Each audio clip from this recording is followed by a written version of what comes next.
Hi, this is Victoria Smith, and today we're doing Persuasive Speech number 3. This is my audience. Say hello, audience. Hello.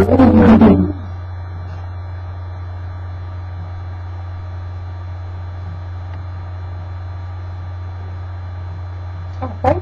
So, does anyone here own a pet? Yes. Yes. Excellent. As you know, pets can be loving and faithful companions. Dora has gotten me through a lot, especially since my husband has been in Alabama for the last few months, and really it wouldn't be the same coming home without her here to greet me at the door.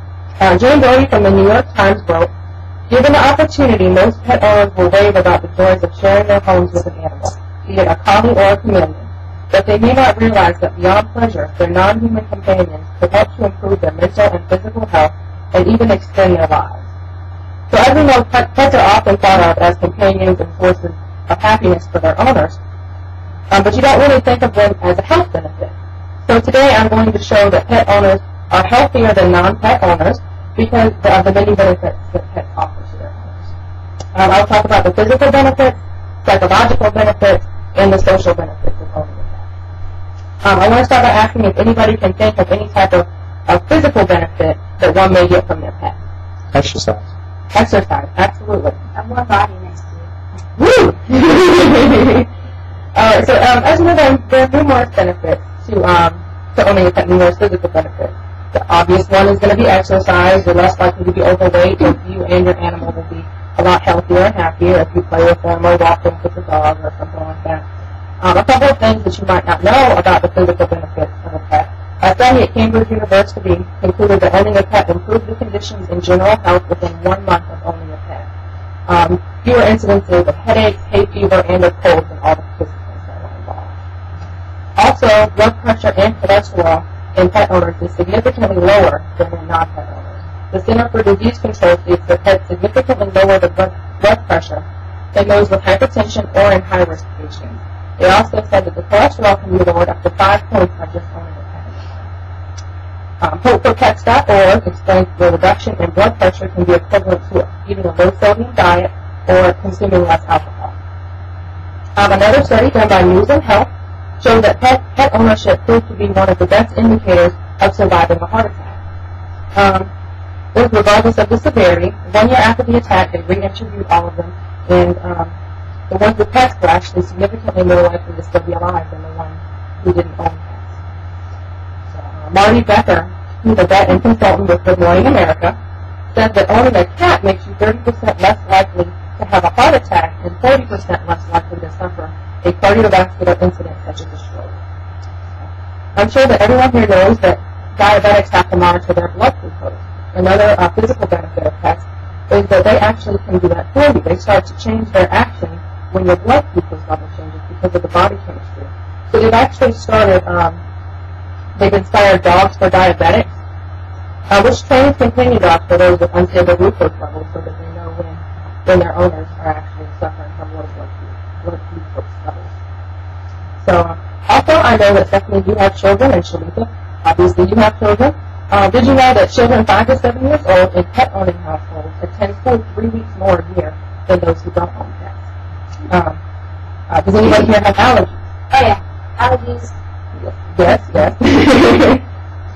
Many studies show that children who grow up in a home with pets or on a farm have stronger immune systems than others.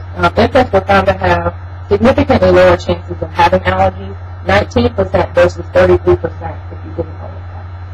So physical health benefits of pets are numerous and well-researched, from the Center for Disease Control to the American Diabetes Association. Many well-known and trusted agencies acknowledge pet ownership's contribution to physical health of their owners. Blood pressure, cholesterol are improved, and the possibility of a heart attack or stroke significantly decreases when you own a pet. Okay, some great benefits from our furry friends. But those aren't all of the benefits offered by owning a pet. Let's discuss some of the psychological benefits of owning pets that make pet owners even healthier than their counterparts. They offer a variety of psychological benefits from children to the elderly. When a child owns a pet, they learn to express themselves in more ways and better than people who don't own a pet. Often they'll discuss problems with their pet, or when they're upset, they go to their pet because they know that their pet isn't going to make fun of them Isn't going to talk down to them. Isn't going to tell their parents that that they're talking bad about them or something like that. So often they have, better. They grow up better, and they end up having being able to relate to people better as well as a result of their interaction with pets. I know that when I had pets when I was growing up, that happened a lot when I was upset with my parents. I actually didn't want them to know that I was talking about them, but I would whisper it to females, and he would not tell anybody about what was going on in my house.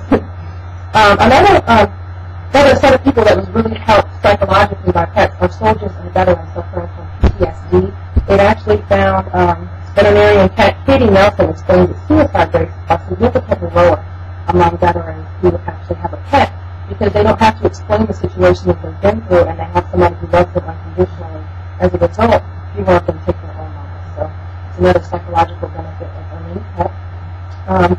Also, psychologically ill patients have fewer anxiety or panic attacks. This also pertains to Alzheimer's patients. Sometimes they'll have anxiety attacks because they don't realize who or where, they are in their surroundings, and that pet helps to bring back their focus and helps them to know that everything is going to be all right. So, the unconditional love of the pet also often helps to ward off depression, especially in AIDS patients. There's been a study that shows that significantly fewer AIDS patients show depression symptoms when they own the pet. So psychologically, pets are a tremendous help, especially to those who are unstable. Pets also help with depression, suicide prevention, and child development. Pets also offer a variety of social benefits that can help their pet owners to be healthier than non-pet owners. These include, walking the dog obviously is going to be a social interaction. A lot of people will stop and say, hey, what's your dog doing? What kind of dog is that? Stuff like that.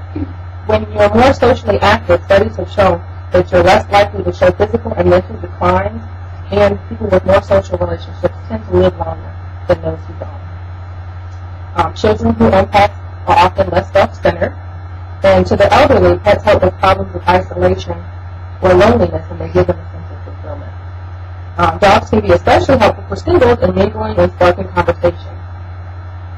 In conclusion, pet owners are healthier than non-pet owners because their pets offer a wide variety of benefits, including physical, psychological, and social benefits. Thank you all for listening to my speech, and everybody have a great night.